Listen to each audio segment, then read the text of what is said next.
تو آئیے ہم سنتے ہیں آیات سورۃ البقرہ کی آیت نمبر 184 اور 183 اور 184، 183 اور 184۔ جی بسم اللہ الرحمن الرحیم یا ایہا الذین آمنوا کتب علیکم الصیام كما كتب على الذين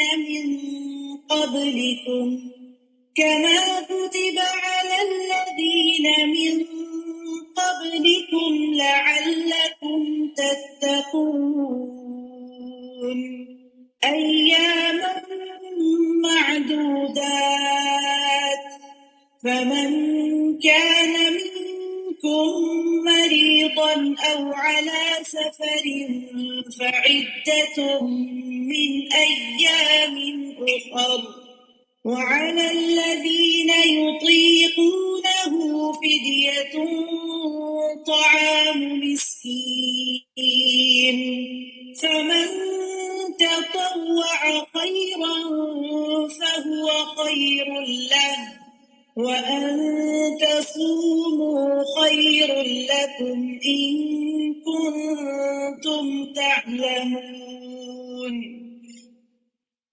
اے لوگو جو ایمان لائے ہو، اے لوگو جو ایمان لائے ہو، تم پر روزے رکھنا فرض کر دیا گیا ہے۔ فرض عبادت ہے، جیسا کہ تم سے پہلے لوگوں پر فرض کیا گیا تھا، یعنی پچھلی شریعتوں میں بھی روزہ فرض تھا۔ کیوں فرض کیا گیا؟ تاکہ تم متقی بن جاؤ، تقوی والے بن جاؤ۔ گنتی کے چند دن ہیں، سارا سال نہیں، کئی مہینے نہیں، چند دن۔ یہ بھی نہیں فرمایا کہ ایک مہینہ، مہینے کا لفظ نہیں ہے، گنتی کے چند دن ہیں۔ پھر جو کوئی تم میں سے بیمار ہو یا سفر پر ہو تو دوسرے دنوں میں گنتی پوری کر لے، یعنی قضا روزے رکھ لے۔ بیماری یا سفر کی حالت کی وجہ سے اگر روزہ چھوڑنا پڑے تو گنتی پوری کرنا ضروری ہے۔ 29 کا مہینہ ہے تو 29 کی گنتی پوری کرے گا، 30 کا مہینہ ہے تو 30 کی گنتی پوری کرے گا۔ اور جو لوگ طاقت رکھتے ہوں وہ ایک مسکین کا کھانا فدیہ دے دیں، یعنی اگر ایسی بیماری ہے کہ جس میں شفا یاب ہونے کی امید نہیں، تو پھر وہ فدیہ دے دیں۔ بس جو کوئی خوشی سے نیکی کرے تو وہ اس کے لیے بہتر ہے۔ اور یہ کہ تم روزہ رکھو تمہارے حق میں بہتر ہے اگر تم جانتے ہو۔ یہ جملہ بڑا اہم ہے، بس جو کوئی خوشی سے نیکی کرے تو وہ اس کے لیے بہتر ہے۔ یہ فدیہ دینے سے متعلق بھی ہے اور اوور آل بھی ایک اصول بھی ہے زندگی کا جو ہمیں بنا لینا چاہیے، وَمَن تَطَوَّعَ خَيْرًا فَهُوَ خَيْرٌ لَهُ، کہ نیکی کا جو کام بھی ہم کریں دل کی خوشی کے ساتھ کریں۔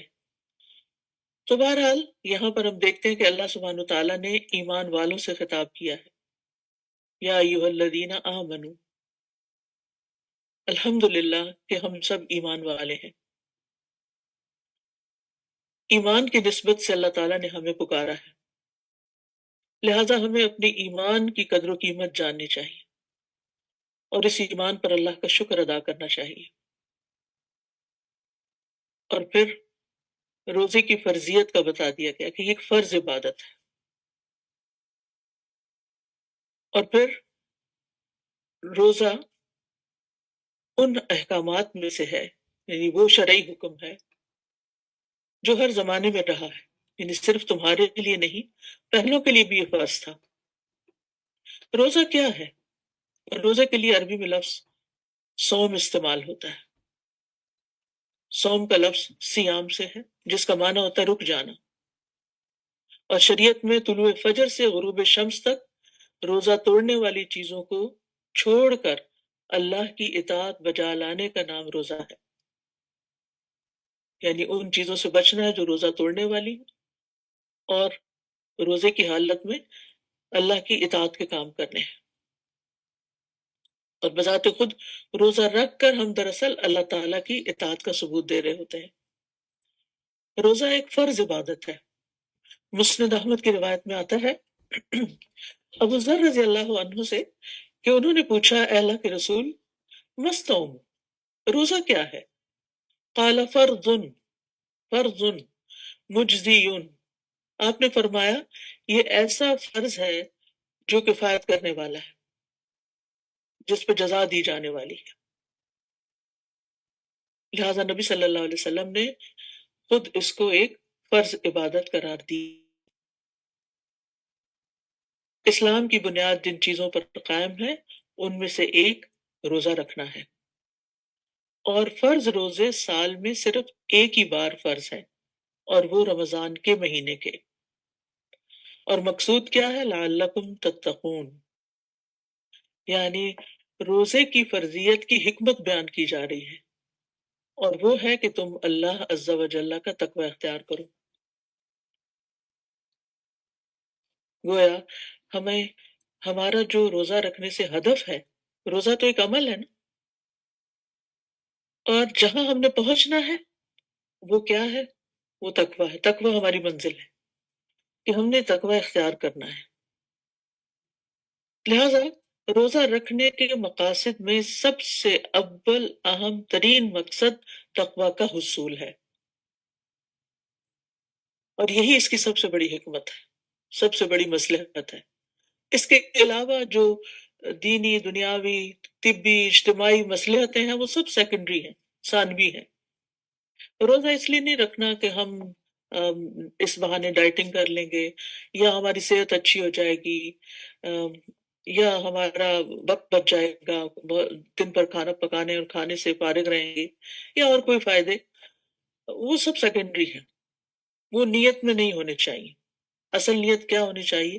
کہ میں روزہ اس لیے رکھ رہی ہوں تاکہ مجھے اللہ کا تقوی حاصل ہو۔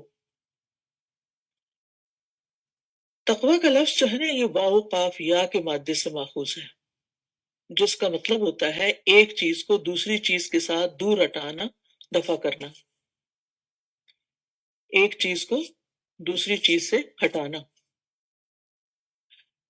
متقی آدمی اپنے آپ کو نیک عمل کے ذریعے نافرمانی سے اور اللہ کے عذاب سے بچاتا ہے۔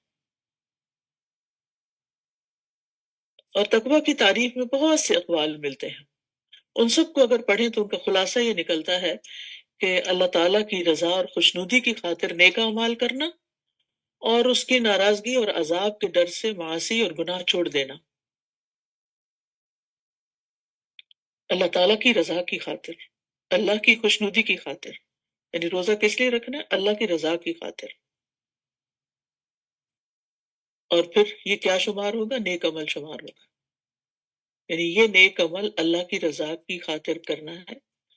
اور پھر اس روزے میں کسی قسم کا کوئی ایسا کام نہیں کرنا کہ جس سے روزہ فاسد ہو، اس کی ناراضگی سے بچتے ہوئے، اس کی حکم عدولی سے بچتے ہوئے۔ نہ صرف یہ کہ روزے کو فاسد کرنے والے کام چھوڑنے، بلکہ اس تربیت سے عملی زندگی میں وہ سارے کام چھوڑنے ہیں جو اللہ تعالیٰ کی ناراضگی کے ہیں۔ تو گویا ہمارے سامنے دو بڑی اہم چیزیں ہیں۔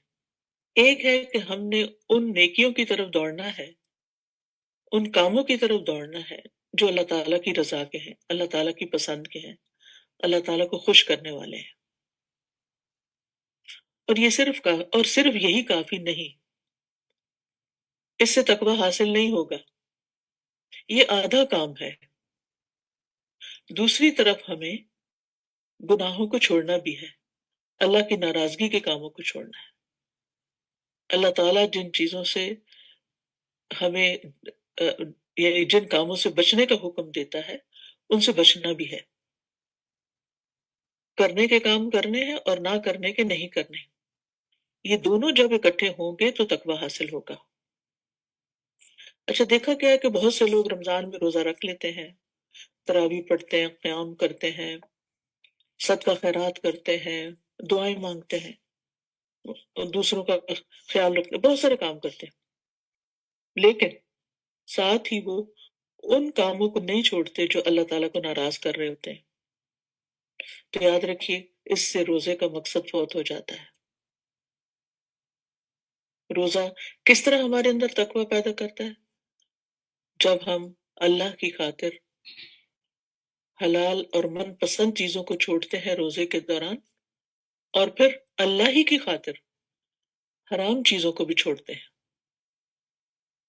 یعنی روزے میں کھانا پینا اور جماع وغیرہ منع ہے، ان کو وقتی طور پر حرام کیا گیا، حالانکہ حلال کھانا اور حلال ریلیشن شپ جو ہے ہسبینڈ وائف کا، وہ ایک عبادت ہے، لیکن روزے میں اس سے منع کیا گیا، ہم منع ہو جاتے ہیں۔ اب کیا ہے، ہماری تربیت ہو رہی ہے کہ اب اللہ کی خاطر وہ کام بھی نہیں کرنے جن کو اللہ نے حرام کیا ہے۔ پھر یہ کہ روزے کی حالت میں ہر وقت اللہ کی نگرانی کا احساس ہوتا ہے، تو ہم نے اس سبق کو یاد کر کے اپنی عملی زندگی میں رمضان کے بعد بھی جاری رکھنا ہے کہ ہم نے اللہ کی نگرانی کو محسوس کرنا ہے کہ ہم کہیں پر بھی ہوں، ہم اکیلے ہوں، ہم سب کے درمیان ہوں، ہم خرید و فروخت کر رہے ہوں، ہم کسی عورت سے بات کر رہے ہوں، کسی مرد سے بات کر رہے ہوں، ہم اپنے گھر والوں کے درمیان ہوں، ہم کسی شادی کی محفل میں ہوں، ہم کسی غم کے موقع پر ہوں، ان تمام مواقع پر یہ یاد رکھنا ہے کہ اللہ ہمیں دیکھ رہا ہے، اور ہم نے وہ کرنا ہے جو اللہ تعالیٰ چاہتا ہے، اور وہ چھوڑ دینا ہے جو اللہ تعالیٰ جس سے منع کرتا ہے، وہ کام نہیں کرنے، کیونکہ اللہ تعالیٰ دیکھ رہا ہے۔ تو روزہ ہمارے اندر یہ عادت مضبوط کرتا ہے کہ ہمیں اللہ کی نگرانی کا احساس دلاتا ہے۔ اسی لیے آپ دیکھیں کہ روزے کی حالت میں پھر گناہ کم ہوتے ہیں اور نیکیوں کا غلبہ ہوتا ہے۔ پھر یہ ہے کہ روزے کے ذریعے ہمیں اللہ کی نعمتوں کے شکر کا طریقہ بھی آتا ہے۔ جب بھوک لگی ہو اور کھانا بھی سامنے اور پھر نہ کھائیں تو تو پھر عام زندگی میں جب کھانا کھا سکتے ہوں تو کھانا کھا کر ہم اللہ تعالیٰ کا شکر ادا کریں، اور اسی طرح باقی نعمتوں پر بھی، یعنی شکر گزار بننا بھی اس کا ایک مقصد ہے۔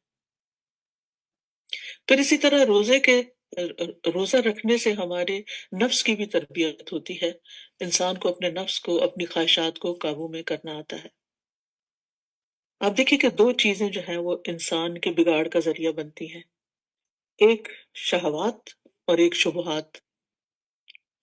تو روزہ جو ہے وہ شہوات یعنی خواہشات پر قابو پانے کا اور اس طرح نفس کو کنٹرول کرنے کا، سیلف کنٹرول کا ایک بڑا اہم ذریعہ ہے۔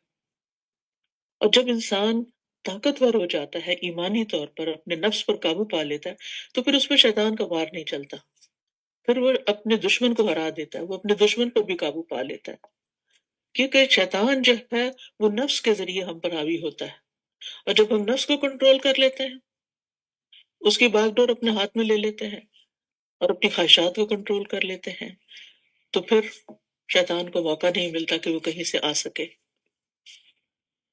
پھر اس کے علاوہ آپ دیکھیں کہ روزہ رکھنے سے انسان کی جسمانی صحت اچھی ہوتی ہے، جب جسمانی صحت اچھی ہوتی ہے تو اس وقت میں اس کے طبی فوائد میں نہیں جاؤں گی، اس پر بہت کچھ لکھا گیا ہے، بہت کچھ سننے کو ملے گا، بہت کچھ آپ پڑھ سکتے ہیں، لیکن آ، کہنے کا میرا یہاں کہنے کا مطلب یہ ہے کہ بھوک سے بھی ایک الگ طرح کی طاقت پیدا ہوتی ہے انسان کے اندر، روحانی طاقت تو پیدا ہوتی ہے، لیکن انسان کے اندر سستی وغیرہ بھی ختم ہوتی ہے، کیونکہ اس کے جسم سے ٹاکسنز وغیرہ ختم ہوتے ہیں، تو اس کی عبادت میں خوبصورتی آ جاتی ہے۔ آپ دیکھیں کہ اگر روزہ نہ ہو تو قیام اللیل زیادہ مشکل ہوتا ہے عام دنوں میں، لیکن روزہ رکھنے کے بعد وہی راتیں ہوتی ہیں، وہی دن ہوتے ہیں، دن کو بھی بھوکے رہے ہوتے ہیں لیکن راتوں کو بھی دیر دیر تک عبادت کرتے ہیں۔ تو یہ روزے کی برکات میں سے بھی ہے، لیکن اس کی ایک بنیادی وجہ ہے کہ روزہ آہستہ آہستہ ہمارے اندر کی صفائی کرتا جاتا ہے، جس کی وجہ سے ہمارے لیے نیکی کے کام کرنا آسان ہو جاتے ہیں۔ اور اسی طرح روزے کے ذریعے ہمیں دوسرے انسانوں کی بھی تکلیف، دکھ، درد، بھوک، پیاس، ان چیزوں کا بھی احساس ہوتا ہے، اور اس طرح انسان صرف اپنے لیے نہیں سوچتا، دوسروں کے لیے بھی سوچتا ہے، اور اصل انسان یعنی ایک متقی اور نیک انسان وہی ہوتا ہے جو سیلف سینٹرڈ نہیں ہوتا، بلکہ وہ دوسروں کی خیر اور بھلائی کے کام کرنے والا ہوتا ہے۔ انسان کے اندر اگر عاجزی ہو، انسان کے اندر شکر کے جذبات ہوں، انسان کے اندر اگر فائدہ پہنچانے کی صلاحیت ہو، تو انسان دنیا میں بھی ایک بہترین انسان بن جاتا ہے، دنیاوی اعتبار سے بھی اور اللہ کی نگاہ میں بھی۔ اللہ سبحانہ تعالیٰ کو تکبر پسند نہیں۔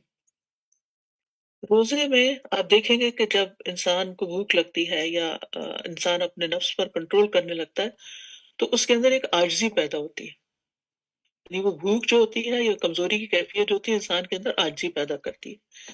اب یہ عاجزی جو ہے اگر عام روزمرہ زندگی میں انسان کے اندر ہو کہ اگر اللہ نے انسان کو بہت کچھ بھی دیا ہوا ہے جس کی بنا پر وہ تکبر کر سکتا ہے، کوئی علم ہے، مال ہے، حسن ہے، اور بہت سی نعمتیں ہیں، تو جب انسان کچھ چیزوں سے بھی محروم ہوتا ہے تو اس کے اندر عاجزی آتی ہے، تو روزہ انسان کے اندر عاجزی پیدا کرتا ہے، پھر انسان کے اندر شکر پیدا کرتا ہے کہ جب اس کو وہ نعمت ملتی ہے، جب وہ افطار کرتا ہے، اور پھر تیسری چیز یہ ہے کہ انسان جب خود پر جو کیفیات گزرتی ہیں تو اس کو دوسروں کی کیفیت سمجھنے کا موقع ملتا ہے، جس کی وجہ سے وہ دوسروں کو فائدہ پہنچانے والا بن جاتا ہے۔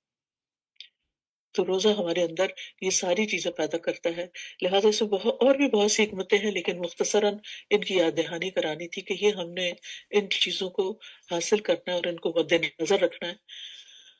اور پھر اللہ تعالیٰ فرماتے ہیں چند دن ہیں گنتی کے، جو کوئی بیمار ہے یا سفر پر ہے تو دوسرے دنوں سے روزے رکھ لے، عدت گنتی پوری کر لے۔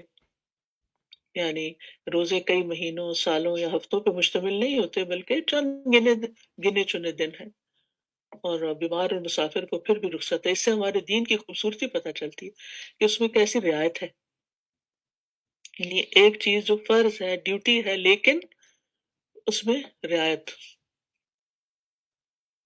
ہمیں بھی اپنی زندگی میں اس چیز کو لانا چاہیے کہ بعض اوقات ہم دوسرے انسانوں کے ساتھ جب معاملہ کر رہے ہوتے ہیں، ان کو کچھ ذمہ داریاں سونپ رہے ہوتے ہیں، تو پھر ان کا ایک ہیومن آسپیکٹ بھی ہوتا ہے کہ ان کے اندر بیماری بھی ہو سکتی ہے، ان کے اندر کچھ ایسی مجبوری ہو سکتی ہے کہ جس کی وجہ سے اگر وہ اپنا کوئی کام پورا نہ کر سکیں، جیسے گھر کے ملازم ہی ہو سکتے ہیں، تو وہاں پر ان کے ساتھ رعایت برتنے والے ہوں۔ اور ویسے بھی زندگی میں دوسرے انسانوں کے ساتھ رعایت برتنا، کہ کسی نے اگر آپ کا حق پورا نہیں بھی دیا تو کوئی بات نہیں، اس کی مجبوری کو، اس کی ضرورت کو اگر انسان سمجھے تو انسان کے لیے یہ کام کرنا آسان ہو جاتا ہے۔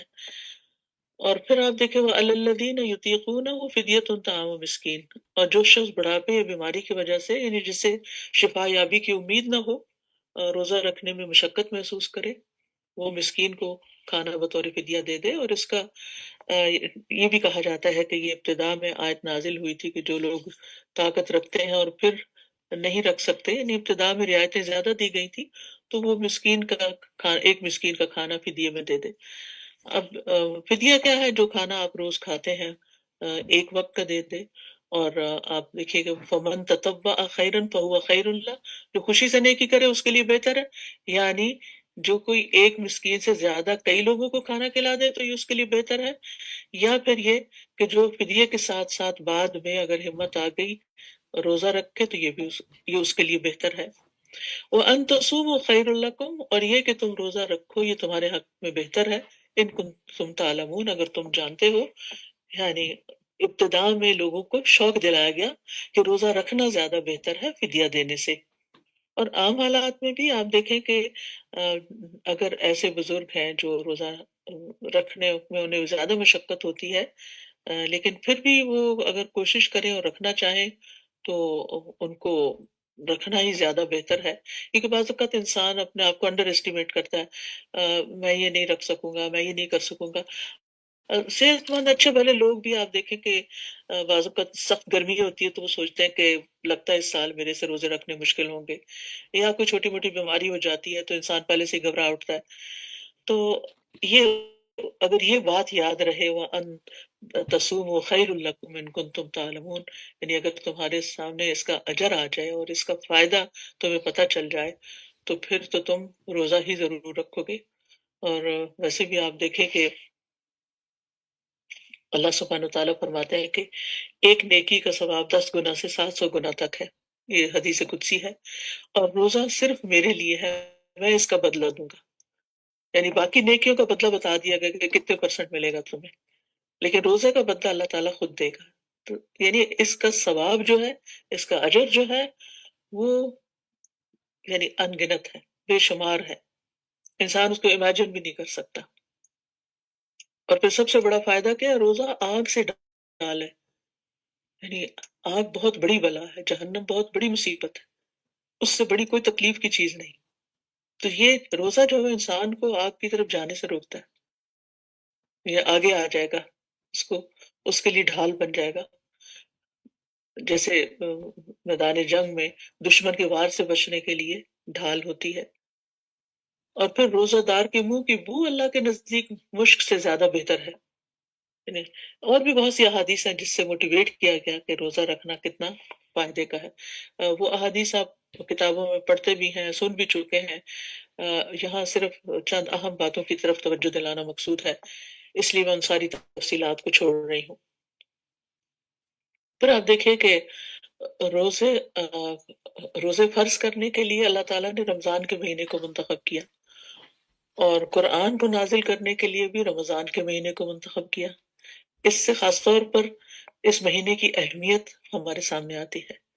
یعنی شہر رمضان الذی انزل فیہ القرآن. تو آئیے ہم ایک اور آیت سنتے ہیں اور پھر اس کے بعد ہم اس پہ بات کریں گے. اچھا، ایسا ہے کہ اس سے پہلے کہ ہم آگے چلیں، میں چاہوں گی اگر آپ میں سے تھوڑی سی کوئی بات کرنا چاہے، کیونکہ میرے سامنے اس وقت لائیو آڈینس تو نہیں ہے، لیکن کچھ لوگ اگر تھوڑا سا ایڈ کچھ کرنا چاہے تو موسٹ ویلکم. لیکن بہت مختصر بات کیجیے گا، میری سب سے ریکویسٹ ہوگی. جی ہما سمی. جی استاد، الحمد للہ رب العالمین. یہ جو آپ نے ایک ایک چیز یہاں پہ بتائی ہے نا، ہر چیز کے ساتھ، کہ روزے کے جو فوائد ہیں اس سے بہت زیادہ موٹیویشن بھی ہو رہی ہے. اور اس کے اندر یہ جو تقوی والی بات تھی نا، کہ ہم جو اپنے لیے عادت بناتے ہیں، تو متقی آدمی نیک عمل کے ذریعے، یہ جو تقوی کی ڈیفینیشن ابھی آپ نے شیئر کی ہے نا، یہ بہت زبردست تھی ابھی ہمارے لیے. اور مجھے لگتا ہے کہ بہت ایک ڈفرینٹ اینگل سے چیزوں کو سمجھا ہے اس وقت، کہ روزے کے صرف اول فائدہ جو ہے وہ تو تقوی ہے، لیکن اس کے ساتھ اور کیا چیزیں ہیں اس کو بھی ہمیں اپنی زندگی میں ابھی سے ایز اے گول بنانا چاہیے کہ ہمیں کیا کرنا ہے آنے والے دنوں میں. جزاکم اللہ خیرن. جی مونا. سارا جی، آج جو عدت کی بات ہوئی نا، کہ ایام معدودات کے، یہ گنتی کے چند دن ہیں، تو میں سوچ رہی تھی کہ سبحان اللہ، کتنی چیزوں میں ایسا ہوتا ہے کہ کبھی کبھی ہم کچھ کرنے سے جیسے روک دیے جاتے ہیں نا، جیسے آج ہم انسٹیٹیوٹ جانے سے روک دیے گئے. الحمدللہ، اللہ ہی کا اس میں حکم تھا. اور دوسری ایک اور چیز ذہن میں آ رہی تھی کہ جیسے خواتین جو بیوہ ہو جاتی ہیں، جو ان کی عدت کی مدت اللہ تعالیٰ نے رکھی ہے، یا پھر یہ کہ ہم کسی بیماری کا شکار ہو گئے، کبھی کسی کام سے رک جاتے ہیں، تو اس میں اللہ تعالیٰ کی کتنی حکمت ہوتی ہے. اور پھر وہ ٹائم ہمارے لیے ایسا ہوتا ہے کہ ہم اس میں اپنی ساری انرجیز کو ری گین کریں، اپنی ساری سوچوں کو دوبارہ سے پازیٹیو کریں، اور اپنے اندر ایک نئی جو ہے وہ قوت اور جہد پیدا کریں کہ آگے ہمیں اور مزید کتنے اچھے کام کرنے ہیں. تو یہ جو رک جانا ہے نا حلال چیزوں سے، یہ اللہ تعالیٰ کی ہمارے لیے ایک بہت بڑی رحمت ہے، جس میں اللہ تعالیٰ ہمیں بہت کچھ سکھانا چاہتے ہیں. بالکل آپ نے صحیح کہا، آپ نے میرے دل کی بات کی کہ بعض اوقات اللہ سبحانہ تعالیٰ کچھ چیزوں سے ہمیں جب روکتے ہیں تو اس کے بڑے ہی فائدے ہوتے ہیں. رکنا ایک مشکل کام ہوتا ہے نا. ہم سب سیڈ تھے کہ انسٹیٹیوٹ بند ہو گیا اور آڈینس نہیں، لیکن مجھے اس وقت میں اپنے آپ کو کھنگال رہی تھی کہ میں ہمیشہ دعا کرتی ہوں کہ اللہم انی اسألک الرضا بعد القضاء، کہ اللہ مجھے تقدیر کے نافذ ہونے کے بعد مجھے راضی کر دینا. تو میں کتنی راضی ہوں. الحمدللہ دل میں ایسی ٹھنڈک تھی، ایک لمحے کے لیے بھی کوئی تکلیف، کوئی غم، پریشانی، کوئی فکر لاحق ہی نہیں ہوئی کہ یہ سب کچھ آج بند کیوں ہو گیا اور میں اکیلے بیٹھ کے یہ کیسے کروں گی. الحمدللہ کہ اللہ تعالیٰ، یعنی ہم کچھ چاہتے ہیں اور اللہ تعالیٰ ہمارے لیے کچھ اور چاہتے ہیں، اور جو اللہ تعالیٰ ہمارے لیے چاہتے ہیں اسی میں ہمارا فائدہ ہوتا ہے. اور وہی ہمارے لیے خیر و برکت کا باعث ہوتی ہے. اس سے ہماری زندگی میں یعنی اللہ تعالیٰ مختلف سچویشن میں ڈال کر ہمیں آزماتے ہیں کہ ہم اس وقت کرتے کیا ہیں. اب ہم کیا اطاعت گزار ہیں، اس کی رضا پہ راضی ہیں، یا پھر ہم اپسیٹ ہیں. اگر ہم اپسیٹ ہیں تو اس کا نقصان اللہ تعالیٰ کو تو کچھ بھی نہیں، خود ہم ہی کو ہے. تو اللہ سبحانہ وتعالیٰ ہمیں ہمیشہ رکنے والی چیزوں سے رک کر اپنی رضا سے نوازے. خوشبو عشائی.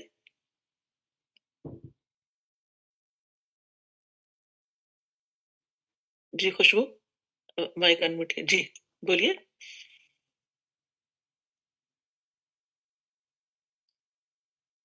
اپنا مائک انمیوٹ کیجیے خوشبو.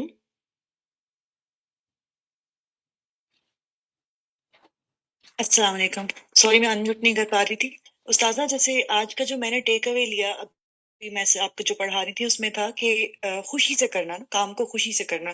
تو رمضان اب آہستہ آہستہ جیسے پیچھے آتا جا رہا ہے، اور جو ورکنگ لوگ ہوتے ہیں، ظاہر ہے جاب کر رہے ہوتے ہیں، تو اس میں اکثر جیسے ہم اسلامک ادارے میں کام کر رہے ہیں تو اس میں کامنٹ آتا ہے کہ ہم تو اسلامک ادارہ ہیں تو ہمیں تو چاہیے کہ رمضان میں چھٹیاں دے دیں، اور آخری اسپیشلی جو عشرہ ہے تو ہم کیوں کام لیے جاتے ہیں تو چھٹیاں دے دیں. تو میں سوچ رہی تھی کہ جب ہم دین کے لیے کام کر رہے ہوتے ہیں، چاہے وہ رمضان ہے یا جو بھی ہے، تو اس کام کو بھی خوشی سے کرنا بھی اس کو عبادت بنا دیتا ہے. کہ اگر ہم جاب کر رہے ہیں تو وہ جاب روزے کے ساتھ اتنی ہی فروٹفل ہوگی، وہ بھی عبادت میں کنسیڈر ہوگی. تو مجھے لگ رہا تھا یہ میرا ٹیک اوے ہوگا کہ خوشی سے کرنا چاہے آپ روزے کی حالت میں ہیں. جی آپ دیکھیے کہ مجھے تو ہمیشہ جنگ بدر کی یاد آتی ہے، کیونکہ رمضان میں ہوئی تھی. صحابہ نے یہ تھوڑی کہا تھا کہ ابھی تو رمضان ہے، تھوڑا ٹھہر جائیں، یا لوگ اس کو عذر بنا لیتے. لیکن جب اللہ کا حکم آ گیا تو بس چل پڑے. جی عثمان نورین، مائک انمیوٹ کیجیے. جی جی سر جی، اس میں یہ جو بات بتائی گئی ہے کہ روزے کا جو مقصود ہے اصل میں یا منزل ہے وہ تقویٰ کا حصول ہے. ہم جب بھی قرآن مجید پڑھتے ہیں، کوئی علمی مجلس اٹینڈ کرتے ہیں، تو یہی خواہش ہوتی ہے کہ کسی طرح ہمیں تقویٰ آ جائے. اب اسے سمجھ میں نہیں آتا وہ تقویٰ آتا کیسے ہے. تو یہ جو آپ نے ابھی دو باتیں بتائیں، ایک ہے کہ ان کاموں کے لیے دوڑنا جو اللہ کو خوش کرتے ہیں، اور ان کاموں کو چھوڑنا جو اللہ کو ناراض کرتے ہیں. بس یہیں سے تقویٰ آتا ہے، کیونکہ یہ دو کام نظر میں نہیں رہتے. علم تو حاصل کر لیتے ہیں اور پھر اس کے بعد یہ بات بھول جاتے ہیں کہ جب عمل کرنا پڑے تو پھر اس وقت اسے یاد رکھنا ہے، اور اسی سے تقویٰ آہستہ آہستہ آتا چلا جائے گا. اور یہی تقویٰ ہے اصل میں. یعنی جب ہم یہ دو کام کر رہے ہوتے ہیں تو ہم تقویٰ کی حالت میں ہوتے ہیں. شازیہ نواز. استاذہ میں سوچی تھی کہ ایک بہت اچھا طریقہ ہوگا، جیسے آپ نے بتایا نا کہ ہم جب بھی کوئی بھی کام کریں تو اپنے آپ سے ایک سوال کریں کہ اللہ کی رضا کے لیے کر رہے ہیں یا نہیں. تو میں سوچی تھی اگر صبح انسان جب شروع کرے سحری سے اور ہر کام میں اپنے آپ سے ایک سوال کرے نا، تو خود بخود چیزیں فلٹر بھی ہو جاتی ہیں، موٹیویشن بھی آ جاتی ہے، کوئی کام برڈن بھی نہیں لگتا. کیونکہ جیسے ابھی سسٹر خوشبو نے کہا نا کہ مثلا دنیا کے معاملے میں ہم کبھی نہیں کہتے کہ روزہ ہے یا کچھ برڈن ہوگا، لیکن جہاں پہ کلاس کی بات آتی ہے یا دین کی بات آتی ہے ہم کہتے ہیں کہ ہر چیز آف ہو جانی چاہیے، ہر چیز سے بندہ ریلیکسڈ ہو جائے. تو مجھے لگتا ہے اگر ایک موٹیویشن ہے کہ اللہ تعالیٰ کی رضا کے لیے کر رہی ہوں تو ہر کام آسان ہو جاتا. بالکل، جزاکم اللہ خیرا. آپ لوگ تو بہت ہیں شریک ہونے والے، انشاءاللہ کہ پھر کسی موقع پر آپ سب سے بات کروں گی. ابھی ہم تھوڑا سا اس کو کنٹینیو کرتے ہیں. جی نیکسٹ آیت پلے کیجیے. 185. شهر رمضان الذي أنزل فيه القرآن هدى للناس وبينات من الهدى والفرقان فمن شهد منكم الشهر فليصم ومن كان مريضا أو على سفر فعدة من أيام أخر يريد الله بكم اليسر ولا يريد بكم العسر ولتكملوا العدة ولتكبروا الله على وَلِتُكَبِّرُوا اللَّهَ عَلَى مَا هَدَاكُمْ وَلَعَلَّكُمْ تَشْكُرُونَ۔ رمضان وہ مہینہ ہے جس میں قرآن نازل کیا گیا، جو لوگوں کے لیے سراسر ہدایت ہے، اور اس میں ہدایت اور حق و باطل میں فرق کرنے کے واضح دلائل ہیں۔ تو جو کوئی تم میں سے اس مہینے کو پائے، اسے چاہیے کہ اس کے روزے رکھے، اور جو بیمار ہو یا سفر میں ہو تو دوسرے دنوں میں گنتی پوری کر لے۔ اللہ تمہارے ساتھ آسانی چاہتا ہے، اور وہ تمہارے ساتھ تنگی کا ارادہ نہیں رکھتا، اور تاکہ تم گنتی پوری کر لو، اور تاکہ جو اس نے تمہیں ہدایت بخشی ہے تم اس پر اللہ کی بڑائی بیان کرو، اور تاکہ تم شکر ادا کرو۔ تو یہاں ماہ رمضان کی اہمیت کا بھی پتہ چل رہا ہے، اور قرآن کی بھی۔ قرآن کا نزول رمضان کے مہینے میں ہوا، لہٰذا رمضان کے مہینے کو باقی مہینوں پر فضیلت بخشی گئی۔ رمضان کی بابرکت رات میں نازل ہوا، انا انزلناہ فی لیلۃ مبارکہ، تو اس رات کو بھی خاص خصوصیت حاصل ہوئی۔ انا انزلناہ فی لیلۃ القدر، بے شک ہم نے اسے قدر کی رات میں اتارا۔ تو لیلۃ القدر تمام راتوں میں افضل رات قرار پائی۔ تو یہ ایک مبارک مہینہ ہے۔ حدیث میں آتا ہے، رسول اللہ صلی اللہ علیہ وسلم نے فرمایا، اتاکم رمضان، تمہارے پاس رمضان کا مہینہ آ گیا ہے، شہر مبارک، یہ بڑا بابرکت مہینہ ہے۔ فرض اللہ عز وجل علیکم صیامہ، اللہ عز وجل نے تم پر اس ماہ کے روزے فرض قرار دیے ہیں۔ تفتح فیہ ابواب السماء وتغلق فیہ ابواب الجحیم، اس ماہ میں آسمان کے دروازے کھول دیے جاتے ہیں، سبحان اللہ، خوب خوب دعائیں قبول ہوتی ہیں، نیک اعمال اوپر جاتے ہیں، اور اس میں جہنم کے دروازے بند کر دیے جاتے ہیں۔ اور ایک اور روایت میں آتا ہے کہ جنت کے دروازے کھول دیے جاتے ہیں۔ وَتُغَلُّ فِيهِ مَرَدَةُ الشَّيَاطِينِ، اور اس میں سرکش شیاطین کو طوق پہنا دیے جاتے ہیں۔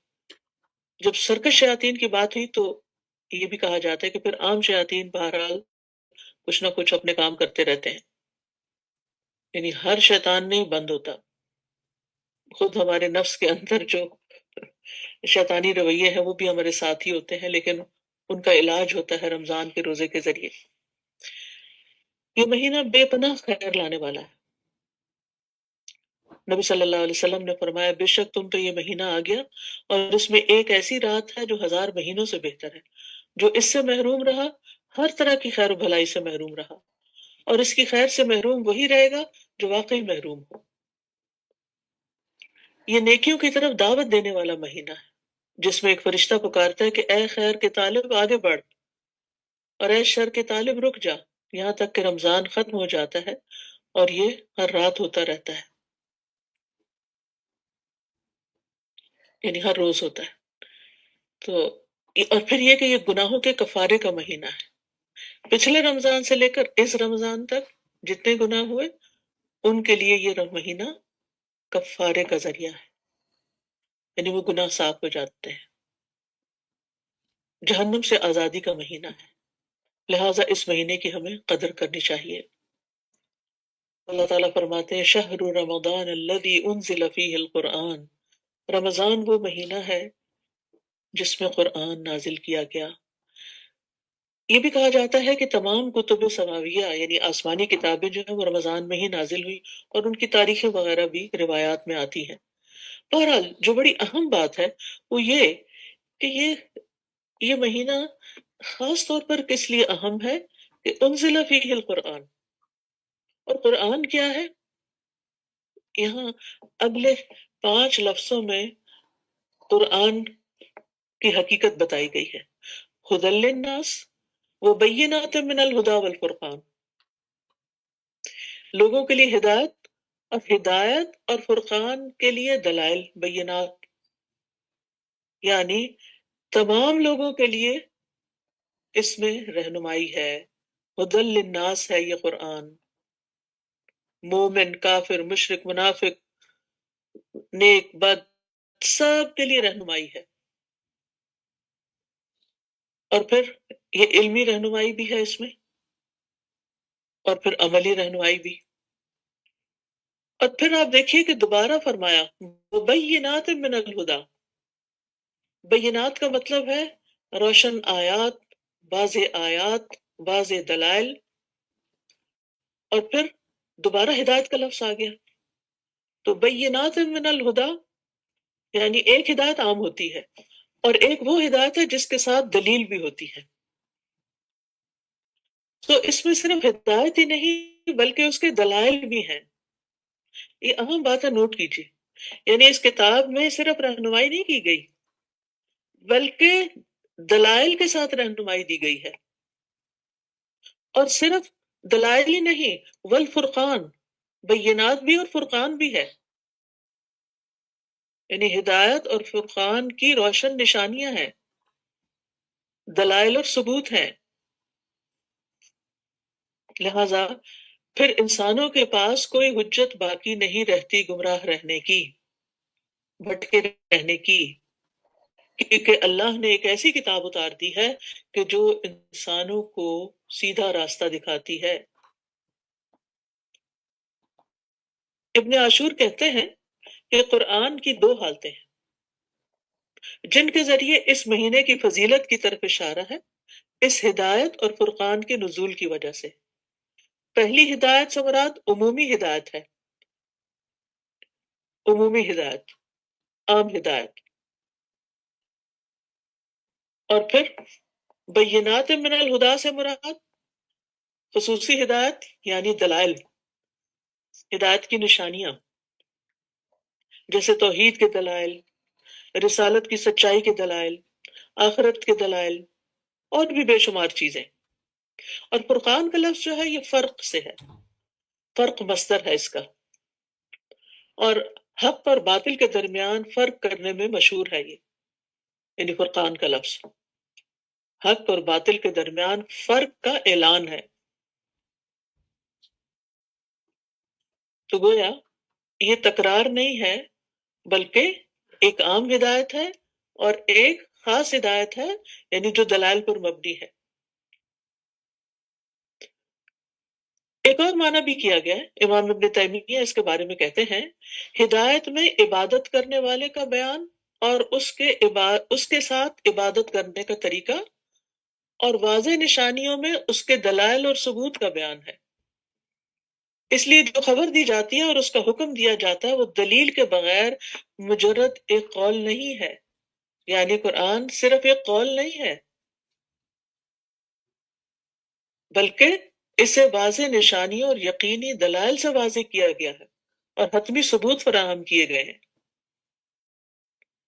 پھر ہم دیکھتے ہیں کہ جیسے ہم قرآن مجید میں ہی دیکھتے ہیں کہ اہل کتاب کے پاس نبی صلی اللہ علیہ وسلم کی نبوت کے واضح دلائل تھے، اور اس کے باوجود وہ نہیں مانے، تو اسی لیے ان کی پکڑ زیادہ ہے. تو بہرحال قرآن میں اب یہ تین لفظ آپ نے یاد رکھنے ہیں کہ قرآن کیا ہے. قرآن میں ہدایت بھی ہے، اس میں دلائل بھی ہیں، اور فرقان بھی ہے. ہدایت، دلائل اور فرقان.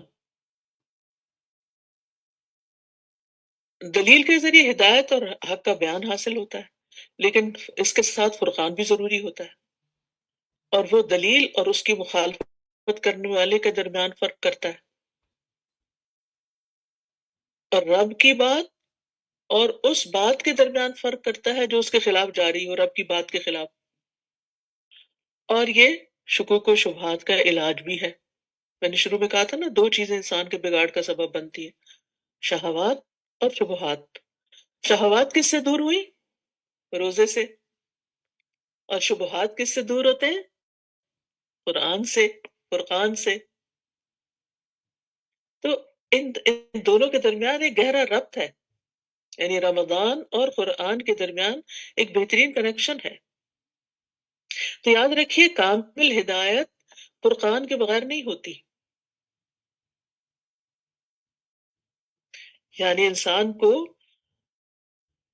دلائل بھی چاہیے اور پھر وہ صلاحیت بھی چاہیے کہ وہ انسان صحیح اور غلط کو کا فرق پہچان سکے.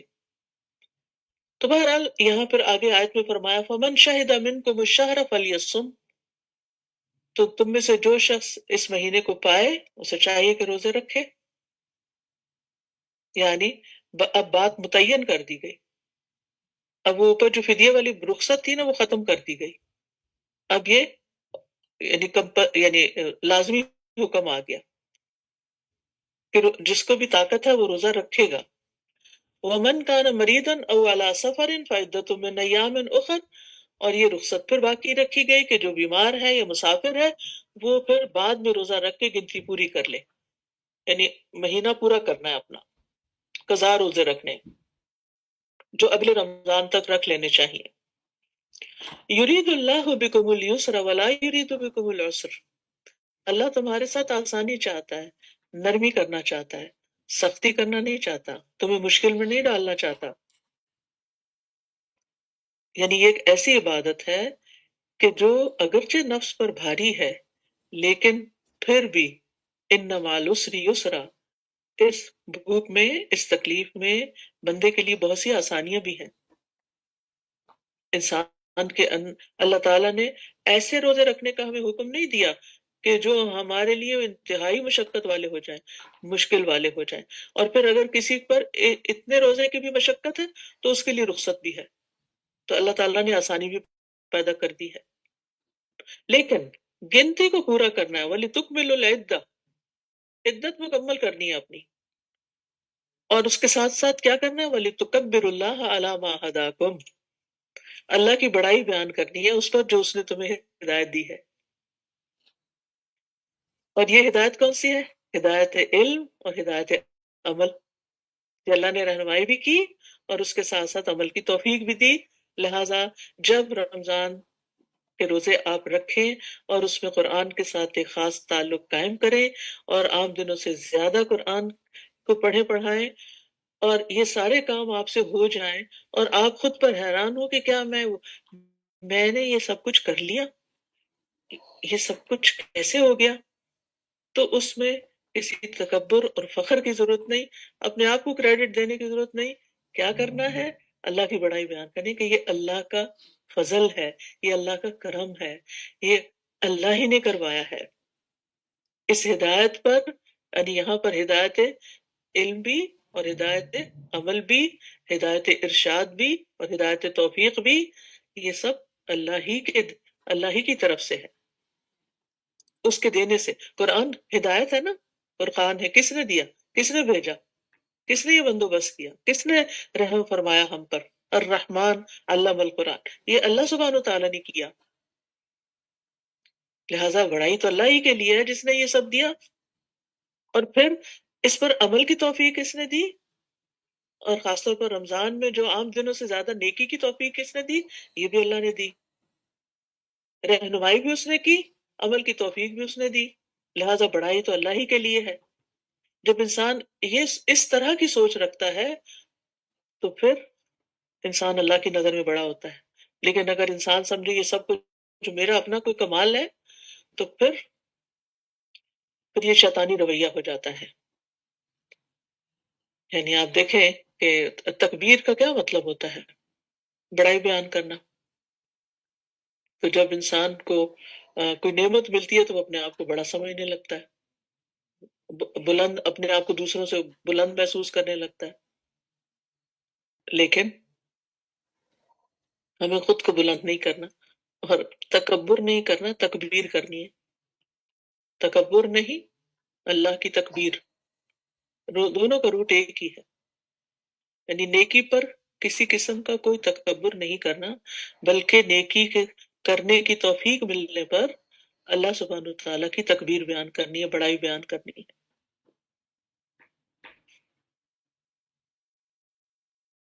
وَلَعَلَّكُمْ تَشْكُرُونَ، اور تاکہ تم شکر گزار ہو جاؤ. کس چیز پر شکر گزار ہو؟ کہ اللہ نے ہمارے لیے آسانی چاہی، اللہ نے ہمارے لیے مشکل نہیں کی، اللہ نے ہمیں بعد میں گنتی مکمل کرنے کی اجازت دی، اور اللہ نے ہمیں تکبیر کرنا سکھائی، اللہ نے ہماری رہنمائی کی. تو یہ ساری نعمتیں ہیں. ان نعمتوں پر اور اس سے زیادہ قرآن کی نعمت اور پھر رمضان کی اور روزے کی، یہ سارے اللہ سبحانہ وتعالیٰ کے خاص احسانات ہیں ہم پر، لہٰذا ہمیں شکر ادا کرنا ہے۔ اور شکر کیا ہے؟ شکر کی حقیقت کیا ہے؟ کہ جس نے نعمتیں دی ہیں اس کی اطاعت کی جائے، اس کے احکامات پر پھر مزید آئندہ رمضان کے بعد بھی عمل کیا جائے، اور جن چیزوں سے اس نے روکا ہے ان سے رکا جائے، جن چیزوں کو اس نے حرام قرار دیا ہے ان کو حرام سمجھا جائے، ان کو چھوڑ دیا جائے، اور جن چیزوں کو اس نے کرنے کا حکم دیا ہے وہ کی جائے، یہی اصل شکر ہے۔ تو اس سے یہ پتہ چلتا ہے کہ رمضان کو قرآن کی وجہ سے شرف ملا ہے، اللہ نے اس کو روزے کے ساتھ شرف بخشا ہے، لہٰذا ہمیں اس پر اللہ کا شکر ادا کرنا ہے۔ روزہ ہر مکلف عاقل مسلمان پر فرض ہے، مریض اور مسافر کو رخصت ہے، عذر کی بنا پر روزہ چھوڑا جائے تو قضا کرنا واجب ہے۔ یہ سارے کام آسان ہیں، تنگی سے خالی ہیں، لہٰذا ان سب کاموں کو کرنے کے بعد اللہ کی بڑائی بیان کریں، عید کے دن خاص طور پر تکبیرات خوب پڑھیں، یعنی عید کے دن کا آغاز، اور پھر اطاعت کے عہد کریں۔ انشاءاللہ پورے رمضان میں آپ قرآن مجید کے ساتھ خاص تعلق قائم کریں گے، اور جو جو احکامات ملتے جائیں گے ان پر دل کے ساتھ یہ کہیں گے کہ اللہ ہم انشاءاللہ ان پر عمل کریں گے۔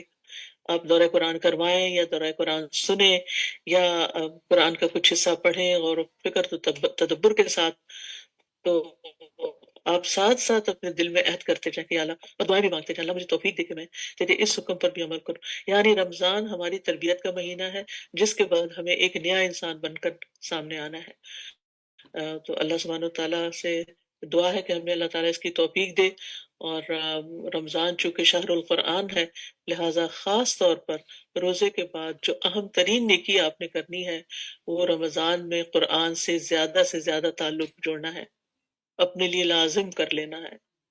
شہر انزل فیہ القرآن فالزم فیہ القرآن، لہٰذا یعنی اللہ نے اس میں قرآن اتارا ہے، اللہ نے، آپ ذرا سوچیں اس مہینے میں قرآن نازل ہوا ہے، قرآن نازل ہوا، لہٰذا ہم نے اپنے دلوں پر بھی اس کو نازل کرنا ہے، اپنے عملوں میں بھی اس کو لے کر آنا ہے، اور اس کے ساتھ ایک خاص تعلق قائم کرنا ہے۔ نبی صلی اللہ علیہ وسلم رمضان میں قرآن کا دور کیا کرتے تھے جبریل علیہ السلام کے ساتھ، رمضان کی ہر رات میں ملتے، یہاں تک کہ رمضان گزر جاتا اور وہ قرآن کا دور کرتے تھے۔ سلف صالحین بھی اس مہینے میں قرآن کی تلاوت کرنے اور اس کو سننے، سمجھنے اور تدبر کرنے اور عمل کرنے کو ایک بہت بڑی نیکی سمجھتے تھے۔ رمضان کا مہینہ داخل ہوتا تو سفیان ثوری سارے کام چھوڑ دیتے اور قرآن کی قرأت پر متوجہ ہو جاتے، کیونکہ وہ سمجھتے تھے کہ اس مہینے کا خاص شرف قرآن کا نزول ہے۔ جب رمضان آتا تو امام زہری کہتے یہ تو بس قرآن پڑھنے اور کھانا کھلانے کا مہینہ ہے، یعنی سحری اور افطاری کا اہتمام کرے انسان، صرف اپنے لیے نہیں، صرف اپنے گھر والوں کے لیے نہیں، دوسروں کے لیے بھی۔ امام مالک کے بارے میں آتا ہے کہ جب رمضان آتا تو حدیث پڑھانا چھوڑ دیتے تھے، قرآن کی طرف متوجہ ہو جاتے۔ اور ابن قیم کہتے ہیں کہ قرآن پڑھنا ذکر کرنے سے زیادہ افضل ہے۔ اور پھر آپ دیکھیے کہ مجاہد جو مفسر قرآن ہے وہ کہتے ہیں کہ جس شخص کو اللہ قرآن دے دے اور وہ سمجھے کہ کسی کو دنیا میں اس سے افضل چیز دی گئی ہے، یعنی اس کے پاس اس سے بھی بہتر چیز ہے، تو اس نے اس چیز کو بڑا اور عظیم قرار دے دیا جس کو اللہ نے حقیر بنایا، اور اس چیز کو چھوٹا کر دیا جس کو اللہ نے عظیم کیا، یعنی جس کو اللہ نے عظمت دی اس کو وہ کچھ نہیں سمجھتا، اور جو دنیا کی حقیر ٹھیکریاں ہیں ان کو وہ بڑی چیز سمجھتا ہے، اور اس بنا پر لوگوں کی بھی عزت کرتا ہے جن کے پاس دنیا ہے، اور جن کے پاس قرآن ہے ان کو وہ اہمیت نہیں دیتا۔ ابن قیم کہتے ہیں رحمہ اللہ کہ اگر لوگوں کو معلوم ہو جائے کہ قرآن کو تدبر کے ساتھ پڑھنا، یعنی سمجھ کر پڑھنا، غور و فکر کرنا، اس میں کتنا اجر و ثواب ہے، تو وہ اس کے سوا ہر چیز کو چھوڑ کر صرف اسی میں مصروف ہو جائیں، سب کام چھوڑ دیں، یہی کرنے شروع ہو. چلے اگر ہم سارا سال نہیں کر سکتے تو کم از کم رمضان میں تو کریں. ابن الجوزی کہتے ہیں کہ جس کو کسی وقت میں کوئی فرصت اور موقع ملے پھر وہ کثرت تلاوت میں کثرت ثواب کو غنیمت بنا لے تو اس نے بہت اچھا کیا. لہٰذا آپ دیکھیے کہ ہم سب کی مصروفیات ہیں، گھر ہیں، بچے ہیں، ذمہ داریاں ہیں، پڑھنا پڑھانا ہے، آفس ہے، بہت سے کام ہیں، دوسروں کی مدد ہے، کھانا کھلانا ہے، پکانا ہے، ایک لمبی لسٹ ہے. تو اب آپ دیکھیے کہ اس میں سے قرآن کے لیے پھر وقت کیسے نکلے گا. ہو سکتا ہے دورہ قرآن میں ہم چلے جائیں، 2 گھنٹے اپنے لیے نکال لیں، بہت اچھی بات ہے، لیکن اپنی تلاوت سے پارا کیسے پورا کریں. اس دفعہ تو میں 2 پڑھنا چاہتی ہوں، 2 کیسے پورے کریں. تو اس کے لیے یہ نہیں ہو سکتا کہ آپ کو گھنٹہ 2 آرام سے مل جائے کہ آپ ایک جگہ بیٹھ کے، ہاں اعتکاف میں مل جائے گا لیکن ویسے نہیں. تو پھر کیا کریں، چھوٹے چھوٹے وقفوں سے فائدہ اٹھائیں. اب تو موبائل کی صورت میں کتنی سہولت ہے کہ اور جہاں آپ چھوڑیں گے وہیں سے دوبارہ شروع کر لیں گے. کوئی نشانیاں رکھنے کی بھی اور کوئی الگ چیز کیری کرنے کی بھی ضرورت نہیں. بس تھوڑے تھوڑے وقفے، چھوٹے چھوٹے انتظار کے وقفے، کام کرتے ہوئے جہاں جہاں موقع ملے قرآن پڑھتے رہیں. یعنی باقی ذکر بھی افضل ہے لیکن قرآن اس سے افضل ہے، خاص طور پر رمضان میں. اور یہ بھی آپ یاد رکھیں کہ قرآن کی تلاوت کے بقدر آپ کو آسانیاں بھی ملیں گی. یعنی جتنا جتنا آپ قرآن کے ساتھ تعلق بڑھائیں گے اتنی اتنی آپ کی زندگی میں آسانیاں ہوتی چلی جائیں گی. اور پھر یہ بھی یاد رکھیے کہ قرآن کو سمجھ کر پڑھنا سادہ پڑھنے سے زیادہ بہتر ہے. لہٰذا خود بھی غور و فکر آپ کر سکتے ہیں یا پھر آپ کسی کلاس کو، گروپ کو، کسی بھی چیز کو آپ جوائن کر سکتے ہیں جس میں آپ کو زیادہ سمجھ آئے قرآن کی. اگر خود پڑھ کے زیادہ سمجھ آتی ہے تو بھی ٹھیک ہے، لیکن اگر خود پڑھ کر زیادہ سمجھ نہیں آتی تو کسی سے سن کر سمجھیں اس کو. امام احمد بن حنبل کے بارے میں آتا ہے، وہ کہتے ہیں کہ وہ اپنا ایک خواب بیان کرتے ہیں. وہ کہتے ہیں میں نے رب العزت کو نیند میں دیکھا تو میں نے کہا اے میرے رب، وہ کون سی چیز ہے جو سب سے زیادہ قریب ہے، جس کے ساتھ قرب حاصل کرنے والے تیرا قرب حاصل کرتے ہیں. تو اللہ تعالیٰ نے فرمایا اے احمد میرا کلام. تو میں نے کہا سمجھ کر یا بغیر سمجھے؟ تو اللہ نے فرمایا جو سمجھ کر پڑھے وہ بھی اور جو سمجھ کے بغیر پڑھے وہ بھی. یعنی ایز لانگ ایز وہ قرآن کے ساتھ آپ کا تعلق ہے تو وہ اللہ کے قرب کا سب سے بہترین ذریعہ ہے. اور اس کے بعد سجدے بھی، نہیں رات کو آپ تراویح پڑھیں، قیام اللیل کریں تو وسجد وقت کریں، وہ بھی قرب کا ذریعہ ہے. تو آج میں تراویح کے بارے میں نے تفصیل نہیں بتائی، انشاءاللہ کتابیں آپ کے پاس موجود ہیں رمضان سے متعلق، اس میں آپ تراویح کے بارے میں پڑھیں، قیام اللیل کی فضیلت کے بارے میں آرٹیکلز پڑھیں، وہ اپنی جگہ سب ٹھیک ہے. لیکن سب سے زیادہ جو آپ نے روزے کے بعد کام کرنا ہے وہ قرآن سے اپنے تعلق کو مضبوط کرنا ہے. اور اس کے لیے نا اپنے دل کو حاضر کرنا ہے، وہ شہید جیسے قرآن میں آتا ہے. تنہائیوں میں غور و فکر کریں، کام کرتے ہوئے جو پڑھا ہے اس میں سے کسی نقطے پر غور و فکر کریں، کیونکہ قرآن جو ہے یہ القرآن الکریم ہے من حکیم حمید، قسم ہے قرآن حکیم کی. تو یہ حکمت والی کتاب ہے، حکمت والے رب کی طرف سے آئی ہے، رب رحیم کی طرف سے آئی ہے. ابن تیمیہ رحمہ اللہ کہتے ہیں کہ قرآن کریم ایک بابرکت کتاب ہے جو ایسی ذات کی طرف سے نازل کی گئی ہے جو حکمت والا ہے اور حمد کیا گیا ہے. اور جو قرآن کے علاوہ کسی اور کتاب سے ہدایت کو طلب کرتا ہے اللہ اس کو گمراہ کر دیتا ہے. اور یہ اللہ کی مضبوط رسی ہے اور یہ حکمت بھرا ذکر ہے اور یہ سیدھا راستہ ہے اور یہ عجیب قرآن ہے جو بھلائی کی طرف ہدایت دیتا ہے. اللہ نے اس کو اتارا ہے اس حالت میں کہ یہ ہدایت ہے، رحمت ہے، شفا ہے، بیان ہے، نور ہے، بصیرت اور نصیحت ہے. بے شمار فائدے ہیں اس میں. اور آپ نے یہ بھی کرنا ہے کہ قرآن پڑھتے وقت نا اپنا جائزہ لینا ہے، لوگوں کا نہیں. مشکل یہ ہے کہ جب ہم سنتے ہیں نا کوئی بات ہم کہتے ہیں وہ فلاں یہ کرتا ہے، فلاں یہ کرتا ہے. آپ نے ساری توجہ اپنے اوپر رکھنی اور پھر آپ نے اپنے دل کا جائزہ لیتے رہنا ہے کہ کیا آپ کو نماز میں، قرآن میں آپ کو لذت محسوس ہو رہی ہے، آپ کا دل لگ رہا ہے یا نہیں، یا آپ کا دھیان بار بار اپنے موبائل کی طرف جا رہا ہے یا کوئی اور چیز آپ مس کر رہے ہیں. کیا آپ فلی ان ہیں اس میں؟ کیونکہ کچھ لوگوں کو میں نے دیکھا ہے کہ وہ قرآن بھی پڑھتے ساتھ موبائل رکھا ہوتا ہے اور جب ٹک بجی اس پہ تو وہ قرآن پڑھنا چھوڑ کے تو وہ میسج چیک کرنا شروع کر دیتے ہیں. تو اس طرح کے کام نہیں کرنے. مکمل توجہ سے قرآن پڑھنا اور سننا ہے.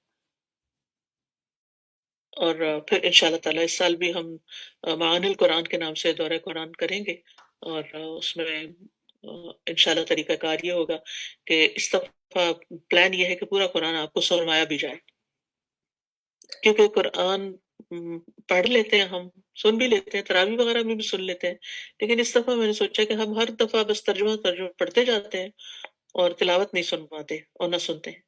تو انشاءاللہ تعالیٰ اس دفعہ سورہ وائز ہم چلیں گے، اور ایک رکوع کی تلاوت پہلے ہوگی، پھر اس کا ترجمہ، اور پھر اس میں سے عمل کی چند باتیں، اہم نقطوں کی طرف آپ کی توجہ دلاؤں گی انشاءاللہ تعالیٰ، تاکہ آپ کو خود بھی غور و فکر کرنا آئے اور اہم آیات کو ہائی لائٹ کرنا.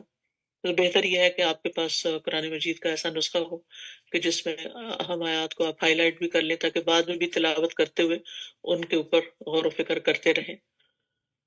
اور پھر یہ ہے کہ یہ یاد رکھے کہ ان ھذا القرآن یہدی للتی ہی اقوم، بے شک یہ قرآن ایسی راہ دکھاتا ہے جو سب سے سیدھی.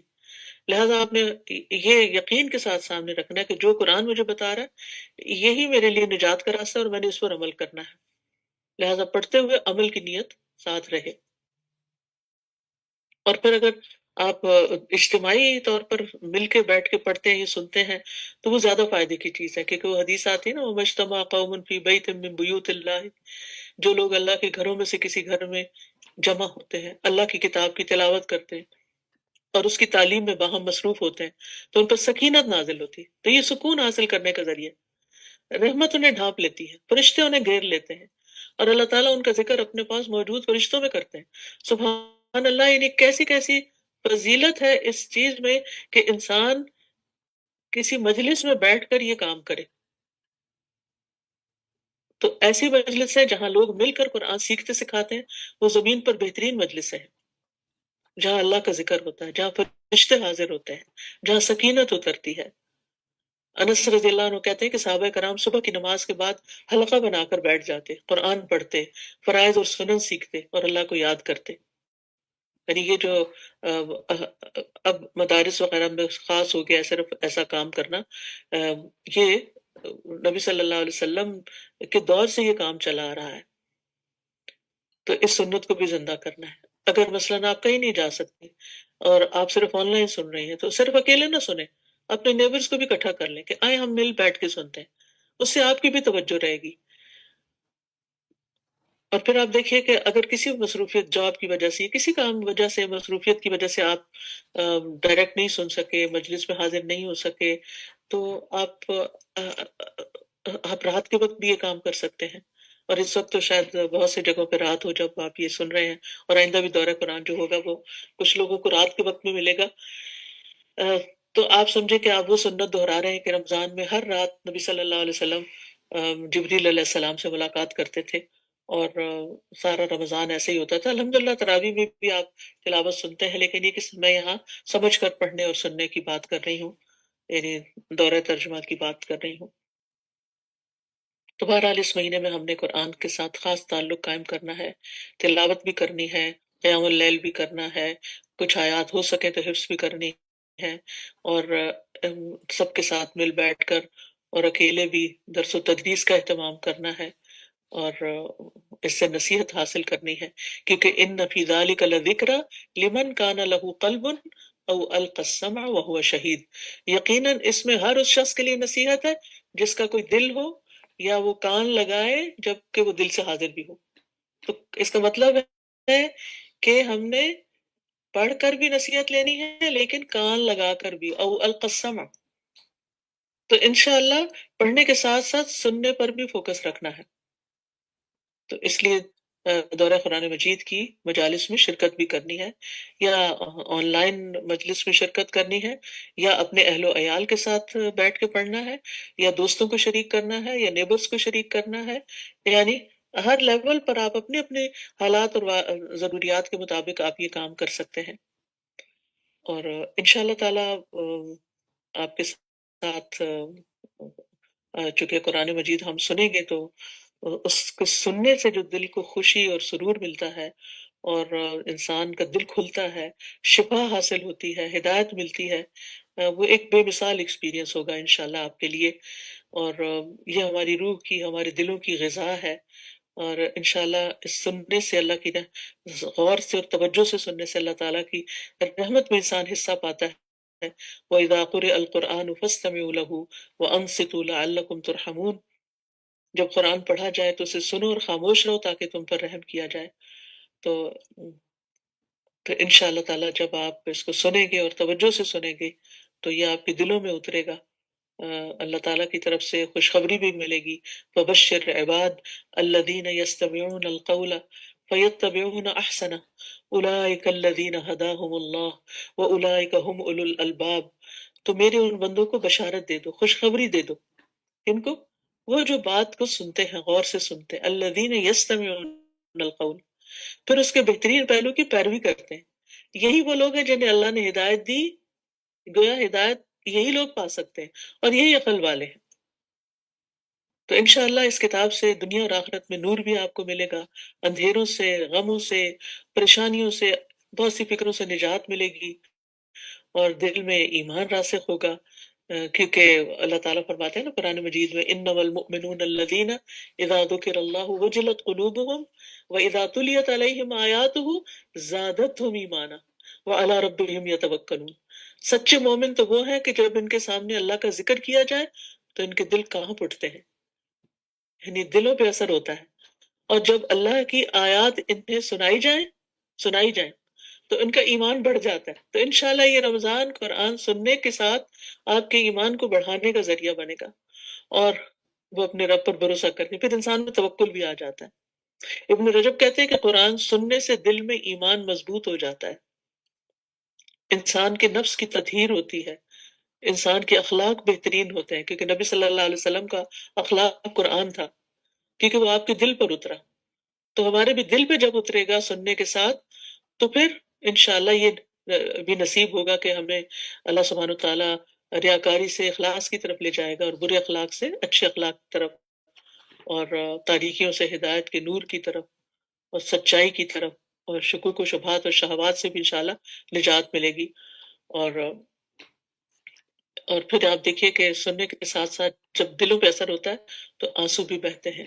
تو کوشش کیجئے کہ دل حاضر ہو تاکہ آنکھیں بھی صاف ہوں، آنسو بھی آئیں، اور نیکیوں میں ہم دوڑ لگانے والے بنے، اور خاص طور پر جو صدقہ خیرات اور ان چیزوں میں بھی، کیونکہ نبی صلی اللہ علیہ وسلم رمضان میں جب جبریل علیہ السلام سے ملاقات کرتے تھے تو لوگوں کو بھلائی پہنچانے میں بارش لانے والی ہوا سے بھی زیادہ جود و کرم فرماتے، اور یہ صرف مال سے نہیں ہوتی تھی، ہر طریقے سے، اور صحابہ کرام کا بھی یہی طریقہ رہا۔ آپ کو معلوم ہوگا کہ کس طرح حضرت عمر جو اتنے سخت دل تھے، یعنی سخت انسانوں میں سے تھے، ان کے اندر شدت تھی اور سختی تھی، لیکن جب وہ ان کی بہن کے بارے میں انہیں پتہ چلا کہ اسلام قبول کر چکی ہے اور ان سے قرآن سنا، قرآن کان کے ذریعے دل میں داخل ہوا، تو اسلام کا نور ان کے دل میں چمک اٹھا، اور وہ اسلام کے لیے ایک بہت بڑی قوت بن گئے۔ تو بہرحال ایک آخری بات کے ساتھ میں بات مکمل کروں گی، پھر میں آپ کے ساتھ مزید کچھ بات چیت کروں گی، ہمارے پاس another 20 منٹس بھی ہیں انشاءاللہ۔ تو میں کہنا یہ چاہوں گی کہ قرآن کو مضبوطی سے تھام لیں۔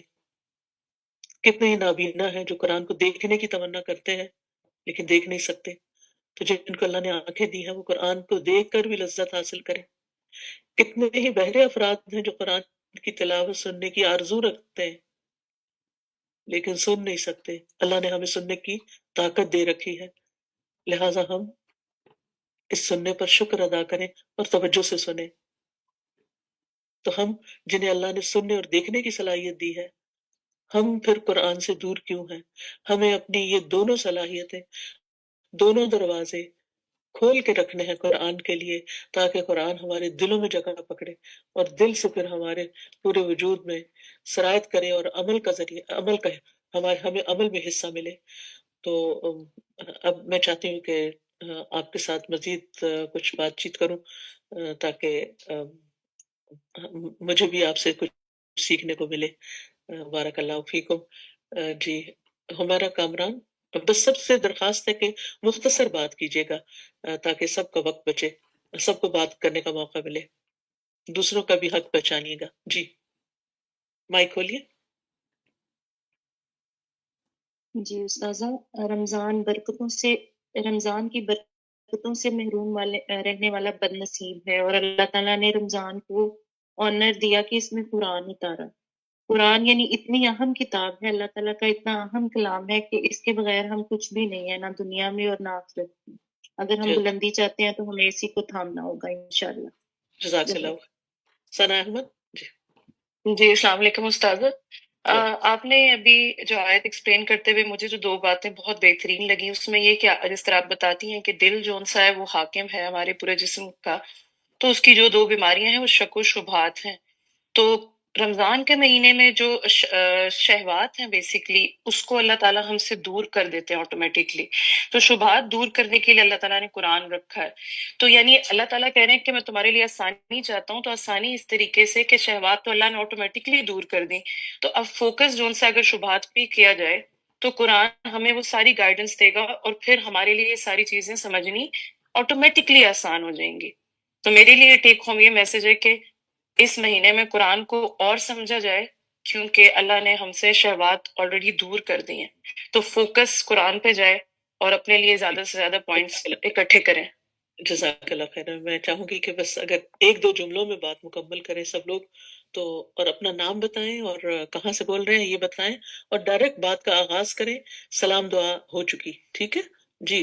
آمنہ امیر اور نیکسٹ مائک کھولتے جائیں لائن قطار.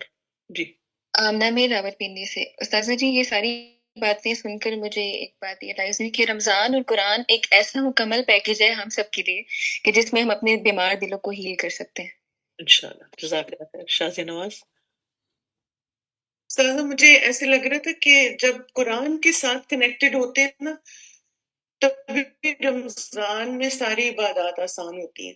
اور مجھے لگتا ہے اگر جیسے ہم صبح دور قرآن سنتے ہیں، تلاوت بھی، تراویح بھی، تو اگر قرآن نہیں ہونا تو استاذہ پھر دن میں ایسے لگتا ہے کوئی برکت نہیں ہوئی. بالکل بالکل صحیح کہا. فرحین. جی استاذہ میں سعودیہ سے بات کر رہی ہوں.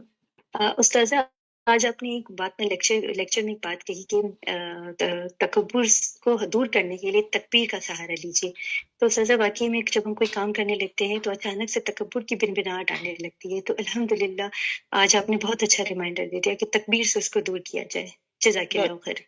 بارک اللہ فیکم. یاسمین علی.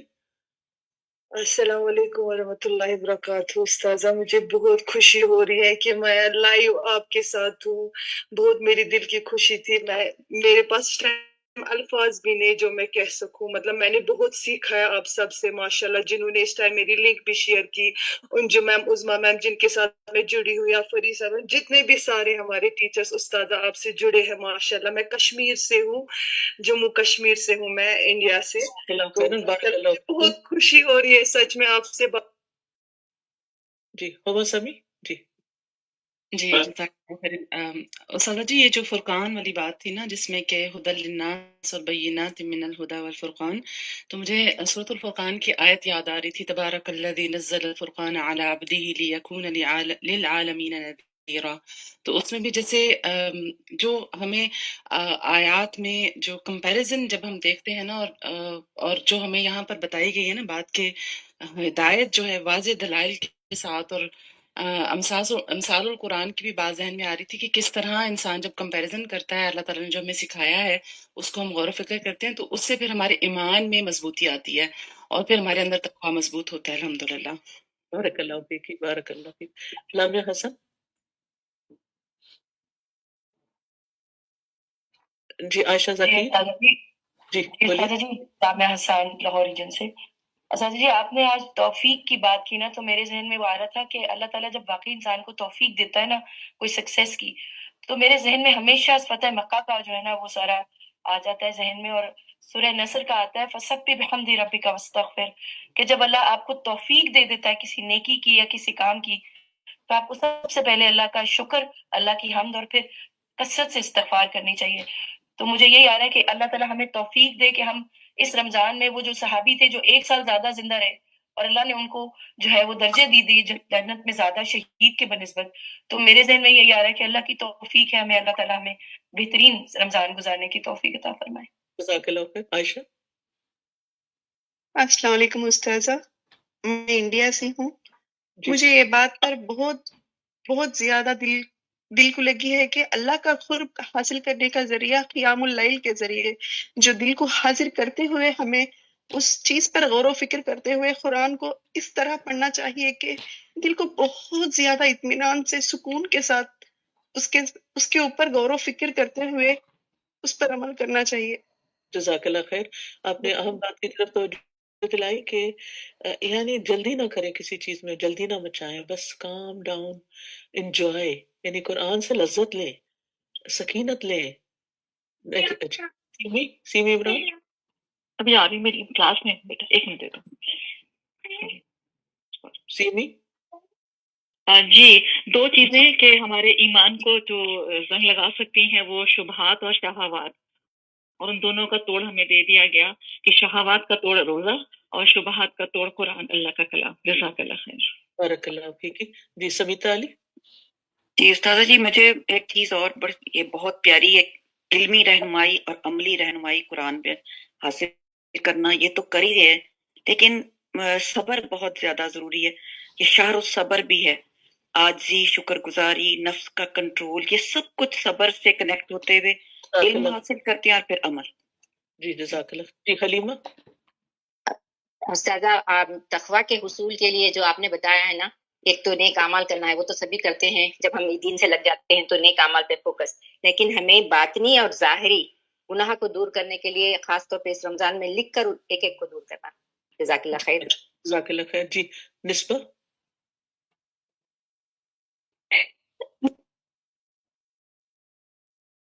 نسبہ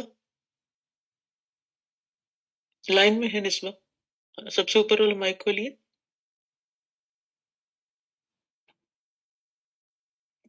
شاید وہ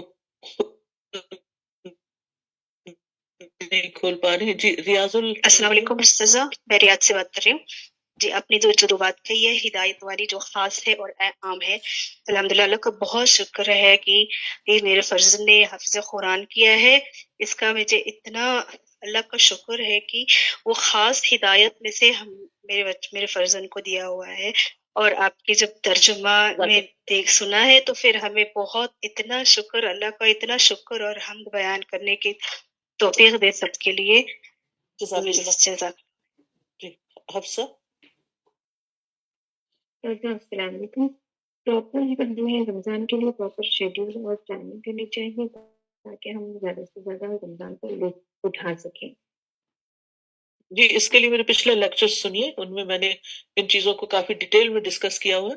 یعنی جان بوجھ کر اس دفعہ میں اس رخ پہ نہیں گئی کیونکہ جو باتیں آلریڈی موجود ہیں وہاں سے آپ استفادہ کر سکتے ہیں. جی طیبہ. جی استاذہ جی، میرا یہ ٹیک اوے پوائنٹ تھا کہ اس مہینے میں قرآن نازل ہوا ہے تو ہم نے بھی اس کو اس مہینے انشاءاللہ تعالیٰ اپنے دل پر نازل کرنا ہے. جی جزاک اللہ خیر. فرحانہ. جی استاد جی، السلام علیکم و رحمۃ اللہ وبرکاتہ. میں نے اپنے لیے 2 پوائنٹ بہت پیارے لگے آپ کے، کہ ایک تو رمضان کے لیے جو ہے ہمارے پچھلے جو ہے حدیث کو بھی چھوڑ دیتے تھے اور قرآن پر فوکس کرتے تھے، تو انشاءاللہ ہمیں بھی یہی کرنا ہے. اور دوسری بات یہ ہے کہ آپ نے جو ہے کتنے ہی لوگ ہیں جو آنکھ اور رکھتے ہوئے، کان رکھتے ہوئے، جو نہیں رکھتے صلاحیت، تڑپ رہے ہیں، تو اللہ نے ہمیں یہ صلاحیتیں دی تو اس کا بھرپور استعمال کرنا ہے. انشاءاللہ. نجم السحر. سادہ جی، مجھے آپ کی جو بات، آپ نے جو دوبارہ ریمائنڈر دیا نا کہ دل کو حاضر کرنا، مجھے لگا کہ انشاءاللہ as a process I have to be really mindful, and جیسے آپ نے دوبارہ ایڈ کیا کہ واقعی انجوائے کر کے ٹائم دے کے اس کو کرنا ہے، اینڈ دین الٹیمیٹ ایم یہ رکھنا ہے، ہائی لائٹنگ دیٹ کہ ایمان، انشاءاللہ تعالیٰ کے ایمان میں اضافہ ہو اور تقویٰ میں اضافہ ہو. جزاک اللہ خیر. وعلیکم. میں اگین سب کو ریمائنڈر دوں گی کہ ٹو دا پوائنٹ ڈائریکٹ بات کیجیے. جی سلام دعا اور باتوں کی بجائے جو آپ نے سیکھا ہے یا کوئی ویلیو ایڈ کرے لوگوں کی زندگی میں، سب کا وقت قیمتی ہوتا ہے. جی آفرین. جی، جو یہ بات آپ نے بتائی تھی کہ قرآن سے جڑنے کی اہمیت بہت ہے، بھلے ہم اس کو کبھی کبھی ڈیو ٹو ورک ایشوز اور کوئی بھی وجہ سے فوکس نہیں کر پاتے، بٹ اسٹل کہ اللہ تعالیٰ اس مطلب کہ اللہ تعالیٰ کا قرب حاصل ہوتا ہے بندے کو. تو I think that's the focus, کہ کسی بھی طریقے سے جڑے رہے. جزاک اللہ خیر. جی سونیا. اقرا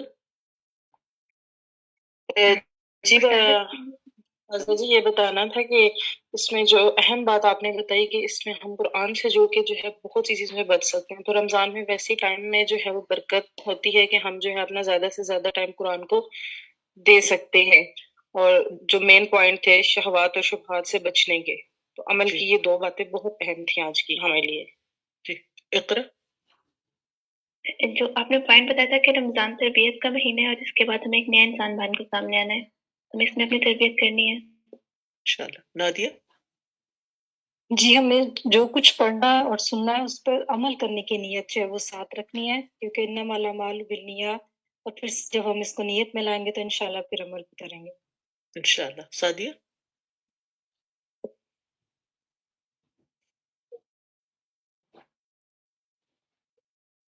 جی افشا. قرآن سے ہمارا تعلق اصل میں اللہ کے ساتھ ہمارا تعلق کو ظاہر کرتا ہے. اگر ہم قرآن پاک کو 5 منٹ کا دیتے ہیں ٹائم پڑھنے کے حوالے سے، تو وہ پھر اس کا مطلب ہے کہ اللہ تعالیٰ کے ساتھ ہمارا تعلق بھی 5 منٹ کا ہے. اگر 10 منٹ دیتے ہیں تو 10 منٹ کا، جتنا زیادہ اس پر غور و فکر کریں گے یا اس کو دل سے پڑھیں گے تو وہ ہمارا اللہ کے ساتھ تعلق کو مضبوط کرے گا. جزاک اللہ خیر. شادیہ پٹنی. جی آپ نے بتایا کہ قرآن کی وجہ سے رمضان کا شرف ہے، اور fasting is a way I think to celebrate this Ramadan this month, اور ہمارا گول تک پہنچ. میری ایک ریکویسٹ ہے سب سے کہ سب کو قرآن کی ہدایت کی ضرورت ہے، لیکن خاص طور پہ مسلم یوتھ کے لیے اراؤنڈ دا ورلڈ پلیز ضرور سب دعا میں شامل رکھیں کہ اللہ انہیں قرآن سے جوڑ دے. آمین. ان کے لیے اللہ تعالیٰ اچھے ٹیچرز مہیا کرے جو ان کی بات سمجھیں اور ان کو سمجھا سکیں، کیونکہ بہت سے لوگ یوتھ کے مسائل بیان کرتے ہیں، لیکن میں سمجھتی ہوں کہ اگر یوتھ کو اچھے استاد مل جائیں، اچھے رہنما مل جائیں، تو یوتھ کے اندر بہت پوٹینشیل ہوتا ہے. اب یہ ہے کہ اور تو کہیں نہیں ملتے، تو کم از کم آپ خود ہی بن جائیے. جی رابعہ نثار. یس سر جی، میرا پوائنٹ ہے کہ سب سے زیادہ ہمیں محبت اللہ سے ہونی چاہیے. جب ہم جس سے بھی محبت کرتے ہیں تو اس کی وجہ سے پھر ہم سب چیزیں چھوڑ دیتے ہیں، تو محبت ہمیں اللہ سے ہونی چاہیے سب سے زیادہ. پھر اس کے کلام سے بھی ہو جائے گی جی انشاءاللہ. بالکل. نیلوفر. نیلوفر. جی کراچی سے ہوں. دو باتیں مجھے بہت اچھی لگی آج یاد دہانی کے طور پر، کہ ایک تو جو آپ نے فرمایا کہ اپنے ساتھ کسی اور کو بھی بٹھا لیں، تو ہم پلان کرنے میں سوچ رہی ہوں کہ انشاءاللہ جیسے ہمارے گھر میں ہیلپرز ہوتے ہیں، رشتہ دار ہیں، پڑوسی ہیں، نیبرز ہیں، تو کن کن کو انشاءاللہ یہ میسج دینا ہے کہ آج ہم بیٹھ کے دورے قرآن سن رہے ہیں. اگر آن لائن سن رہے ہیں تو، کیونکہ میں نے انشاءاللہ آن لائن ہی سننا ہے، کروانا ہے، تو انشاءاللہ آپ کے اس پروگرام میں ہم شریک ہوں گے. دوسری چیز یہ کہ ایک اور بہت اچھی چیز بات لگی کہ اس معنی قرآن پروگرام میں انشاءاللہ ہم پورے قرآن کی لسننگ کر لیں گے انشاءاللہ، فہم کے ساتھ ساتھ. تو جزاک اللہ خیر انشاءاللہ. جی وریشا. السلام علیکم استاذہ، میں گجرانوالہ سے ہوں. قرآن کو جب ہم غور سے سنیں گے تبھی ہمارے دل میں اترے گا، اور تبھی ہمارے دل میں اخلاص پیدا ہوگا اور آنکھوں سے آنسو بہیں گے. جی واہم. جی استاذہ، میں نے یہ سیکھا ہے کہ چھوٹے چھوٹے وقفوں سے جو آپ نے بتایا فائدہ اٹھائیں، ان میں ہم قرآن کو، کیونکہ انفارچونیٹلی قرآن موبائل جو ہے وہ ہر ٹائم ہمارے پاس ہی ہوتا ہے، ہمارے ہاتھوں میں ہی ہوتا ہے. اس میں اگر ہم قرآن کو کر لیں اور چھوٹے چھوٹے وقفوں میں جو بھی، اگر ہمارا بیزی اسکیجول ہے تو اس میں ہم قرآن کو جو ہے تلاوت کریں، اس کو پڑھیں. تو اس کے لیے میں ایک بات آپ سب سے یہ بھی کہنا چاہوں گی کہ آپ لوگ جیسے یونیورسٹی گوئنگ بچیاں ہیں یا کالجز میں جا رہی ہیں یا آپ کے بچے جا رہے ہیں، تو ان کو بھی یہ چیز سمجھائیں اور ان کے موبائل پر ایسی ایپس ڈاؤن لوڈ کر دیں جیسے جس میں قرآن مجید ہو اور وہ اس کو دیکھ کے پڑھ سکیں یا سن سکیں. اور دعائیں ایپ جو ہے وہ ان کو ڈاؤن لوڈ کر کے دیں. سب لوگ کسی نہ کسی، کم از کم 5 لوگوں کو دعائیں ایپ جو ہے وہ ضرور ڈاؤن لوڈ کروا کے دیں تاکہ وہ آگے اس سے دعائیں پڑھ سکیں اور اللہ تعالیٰ کے ساتھ کنیکٹ ہو سکیں. جی ماہم. جی استاذہ جی، یہ بتایا تھا چھوٹے چھوٹے وقفوں والی، اور جو آپ نے ایپ کہا نا وَإِيَّاكِ نَسْتَعِينُ، آپ کی ایپ بہت اچھی ہے. میں اکثر اپنے اذکار جو ہیں انہیں سے پڑھتی ہوں. میں نے اپنے جو میرے پاس اسٹوڈینٹس آتے ہیں ان کو بھی یہ انسٹال کروائی ہے، بلکہ کہ آپ لوگ بھی اس سے پڑھیں. تو الحمدللہ. تنزیلہ. جی استاذہ، میرا ٹیک اوے آپ کی باتوں سے یہ ہے کہ روزے جو ہے رمضان کے وہ ایکچولی ہماری تربیت کر رہی ہے کہ ہم نے اپنی زندگی اسی طرح ہی گزارنی ہے جس طرح کہ ہم روزے کی حالت میں ہوں نا، یعنی کہ ہم جو ہے حرام سے بچے اور جو قرآن سے اپنا کنیکشن اسٹرانگ کرے، اور قرآن سے اچھی کیا ہی ہدایت ہو سکتی ہے نا، کہ وہاں سے ہم اپنی ہدایت لیں اور اپنی آخرت کی کامیابی کے لیے عمل میں لے کے آئیں۔ جی ٹھیک ہے، نیکسٹ۔ نصرت رجائنا سے اسکیچوان سے استاذہ میں نے 2 پوائنٹ اپنے لیے لیے ہیں کہ انشاءاللہ قرآن کے جو احکامات ہیں ان پہ پڑھتے ہوئے میں دعا کروں گی کہ اللہ تعالیٰ مجھے توفیق دے ان پہ عمل کرنے کی، اور ساتھ ہی میں اپنا جائزہ لوں گی کہ میں کتنی کیپیبل ہوں، بجائے اس کے کہ میں لوگوں کو اس احکامات میں فٹ کرنے کی کوشش کروں۔ جزاک اللہ خیر۔ فریدہ شکیل۔ جی السلام علیکم۔ میں قرآن پڑھتی ہوں اور میں اللہ تعالیٰ سے یہی دعا کرتی ہوں کہ اللہ تعالیٰ مجھے اس پہ تدبر کرنے، اس پہ عمل کرنے کی مجھے توفیق عطا فرمائے۔ آمین۔ انیسہ بخاری۔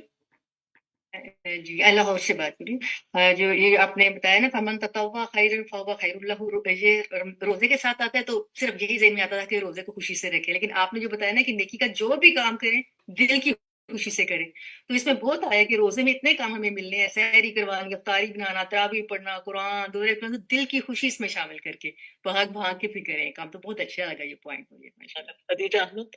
جی میں ایڈمنٹن سے ہوں اور بس مجھے اپنا ہی محاسبہ کرنا ہے، دوسروں کی غلطیاں نہیں دیکھنی، پہلے اپنی فکس کرنی ہے انشاءاللہ۔ جزاک اللہ خیر۔ فروخ تمکین۔ جی استاذہ میں انڈیا سے ہوں، میرا نام فروخ ہے۔ میں رمضان کے جیسے ایک ایک دن لمحہ بڑا قیمتی ہوتا ہے نا استاذہ، تو ایسے میں یہاں انڈیا میں خاص طور سے این افطار کے وقت نا گھر سے افطاری آتی ہے، افطاری کے تبادلے ہوتے ہیں، گھر سے آتے برتن خالی کر کے، تو اس کے بارے میں استاذہ کیا کہیں گے؟ مطلب ہمیں اور اپنا کھانا دوسروں کے ساتھ شیئر کر لیں، دوسروں کا آپ کھا لیں، لیکن بہت وقت اس پہ لگا دینا اور رمضان کو ایک فاسٹنگ کے بجائے فیسٹنگ کا مہینہ بنا لینا اور صرف کھانے پینے پہ توجہ رکھنا، تو یہ تو اس کی روح کے خلاف ہے۔ روزے میں تو کہا جاتا ہے کھانا نہ کھاؤ اور جب ہمیں موقع ملتا تو اگلی پچھلی کسر نکال دے، یہ درست نہیں ہے۔ جی نیکسٹ پرسن۔ السلام علیکم، میں انڈیا سے ہوں، حیدرآباد سے۔ اس میں سے میں نے اہم بات یہ دیکھی ہے کہ قرآن پڑھنے سے رہنمائی تو ملتی ہے، مگر ساتھ ساتھ قرآن فرقان بھی ہے، تو حق اور باطل کے بیچ میں فرق بھی پتہ چل جاتا ہے کہ آگے کوئی کنفیوژن نہیں رہتی۔ جزاک اللہ خیر۔ فرح جبین۔ السلام علیکم، میں کراچی سے ہوں۔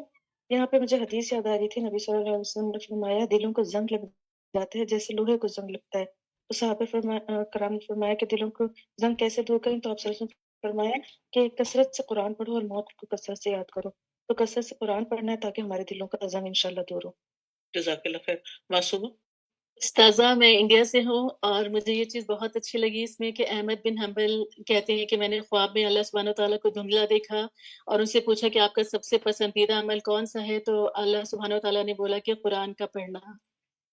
اللہ کا قرب حاصل کرنے کے لیے سب سے اہم وسیلہ قرآن کی تلاوت ہے۔ جی آپ چونکہ وقت ختم ہو گیا ہے، میں آپ لوگوں سے اجازت چاہتی ہوں۔ السلام علیکم۔ شکریہ۔ جی آپ جی بولیے بات۔ جی استاد السلام علیکم۔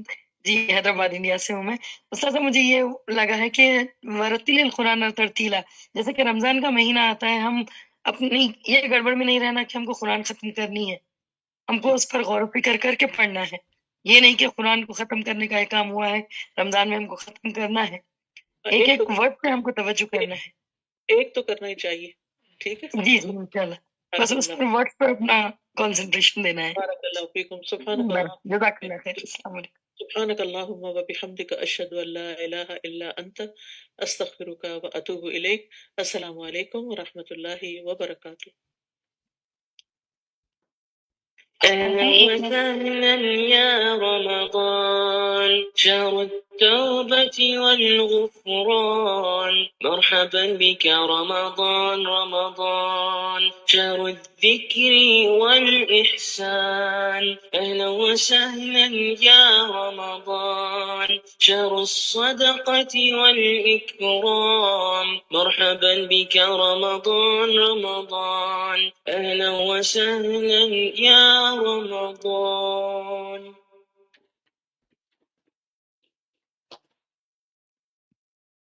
جزاک اللہ خیرن کثیرا.